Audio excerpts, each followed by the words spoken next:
नाशिकमध्ये अखिल महाराष्ट्र सुतार लोहार संघाचे संस्थापक अध्यक्ष सुदाम खैरनार यांनी सुतार समाजाच्या मागण्यांकडे सरकार दुर्लक्ष करत असल्याच्या निषेधार्थ पदाधिकाऱ्यांसमवेत नाशिक जिल्हा रुग्णालयासमोर आमरण उपोषण 19 डिसेंबरपासून सुरू केले आहे।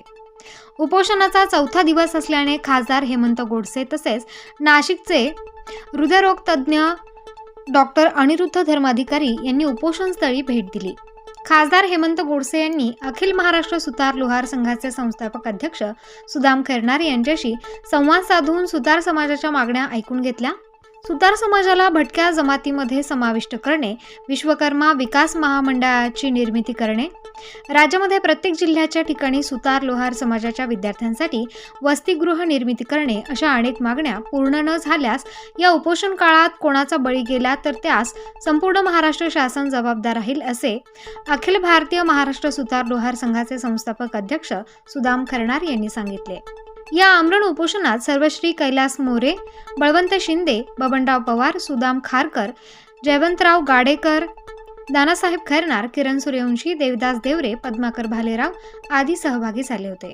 सुतार समाजाला न्याय मिळावा, न्याय या अर्थानं का त्यांचा एनटीमध्ये समावेश व्हावा ओबीसीच्या ऐवजी, त्याचबरोबर त्यांचं महामंडळ स्वतंत्र असावं, त्यांच्या मुलांसाठी वसतिगृह असावे असा एक त्यांच्या समाजातील लोकांच्या आणि भवितव्याच्या दृष्टीने अतिशय हक्काचा असा त्यांनी या ठिकाणी खैरनार साहेब आहेत त्यांनी या ठिकाणी आमरण उपोषण या ठिकाणी केलं आहे। मला असं वाटतं का निश्चित त्यांनी जे विषय या ठिकाणी मांडले त्या सामाजिक न्यायाच्या माध्यमातून त्यांना जसा लोहार आणि सुतार समाज यांची रोटी आणि भेटी व्यवहार या ठिकाणी होत असतात आणि जर लोहार समाजाचा एनटीमध्ये समावेश आहे तर सुतार समाजाचा देखील व्हायला पाहिजे। ते देखील अतिशय मायक्रो ओबीसीला लेवलला आहेत असं म्हटलं जातं, परंतु मला निश्चित खात्री आहे का या संदर्भामध्ये त्यांचा समावेश करण्याकरता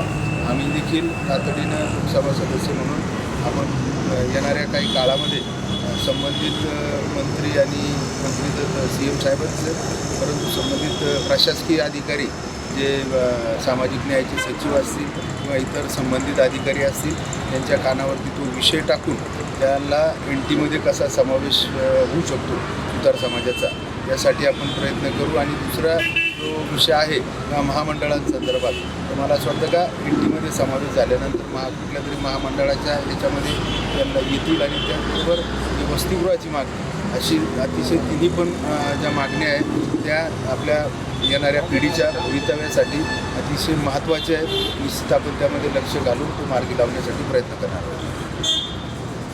माननीय जिल्हाध्यक्ष जिल्हाधिकारी नाशिक यांचं कालच पत्र प्राप्त झालं आहे। त्यांनी माननीय मुख्यमंत्र्यांच्या कक्ष अधिकाऱ्यांकडे आमच्या मागण्यांच्या संदर्भात पत्र पाठवलेलं आहे। हे पत्रामध्ये त्यांनी असं म्हटलं आहे की बा तुम्ही याच्या पत्र पाठवल्यामुळे उपोषणामधून बरोबर व्हावं, परंतु आम्ही उपोषण मागे घ्यायला तयार नाही, उपोषण मागे घेणार पण जोपर्यंत आमच्या मागण्यांचा लेखी आम्हाला हे मिळत नाही, संमती मिळत नाही तोपर्यंत आम्ही आमचं आमरण उपोषण मागे घेणार। आणि त्यासाठी आजचं सुद्धा या ठिकाणी खासदार साहेब त्यांनी आश्वासन दिलेलं आहे, परंतु जोपर्यंत मुख्यमंत्र्यांचे प्रतिनिधी कोणी असो त्यांनी या ठिकाणी आले, त्यांनी जर आम्हाला लेखी उत्तर दिलं की आम्ही त्यावेळेला विचार करू, तोपर्यंत आमचं आंदोलन हे कंटिन्यू चालू राहणार आहे। ते कितीही दिवस चाललं तरी चालत, परंतु आंदोलन मागे घेतलं जाणार।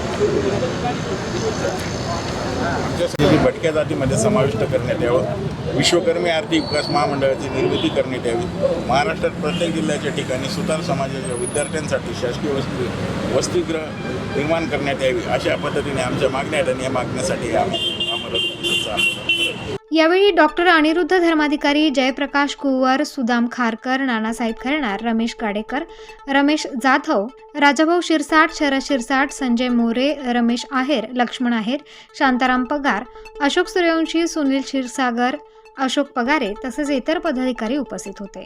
स्टार न्यूजसाठी अदिती पेंढारीसह यतीन फोडोळ, नाशिक।